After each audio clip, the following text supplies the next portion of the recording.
It's Friday the 14th of February and you're watching CTV News.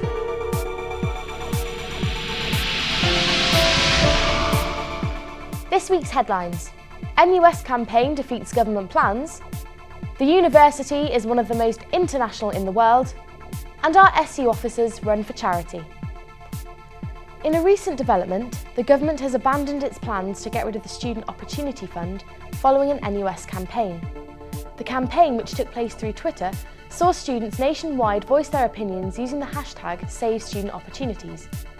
In a letter from the Higher Education Funding Council for England, Business Secretary Vince Cable and Universities Minister David Willetts, it was announced that the proposed cuts of £350 million would not be going ahead.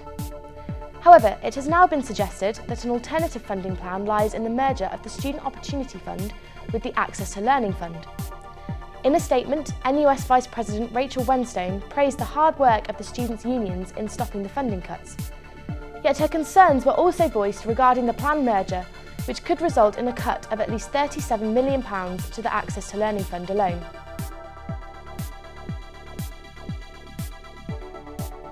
Now, in more local news, the university is celebrating following the latest figures that have named Bath as one of the top 100 most international universities in the world.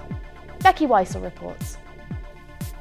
The University of Bath is now one of the most international universities in the world, according to the Times Higher Education World University Ranking.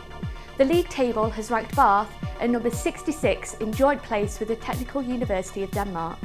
The rankings are based upon several assessments, including the ratio of international to domestic students, as well as a number of research publications that have at least one international co-author. In a statement published by the university, the Pro-Vice-Chancellor of Internationalisation, Professor Grant, said, "This ranking confirms our international standing, which is based on our growing network of research-led individual and institutional partnerships. It will help us to attract high-achieving students and bring us to the attention of potential research collaborators across the globe." Finally, the student union officers are putting their best feet forward in a bid to raise money for a local charity. Tommy Parker tells us more. All 5 of the SU officers are currently in training for the Bath Half Marathon, a 13.5-mile course that will take them all around the city. Running in aid of Bath Mind, a local mental health charity, the officers are hoping to raise £500 through sponsorships online. Mental health has been a key issue for the Students' Union this year, Bath Mind being one of RAG's top 5 charities. Next week also sees a signing of the Times Change Pledge by our SU President Ellie Hines and the Vice-Chancellor.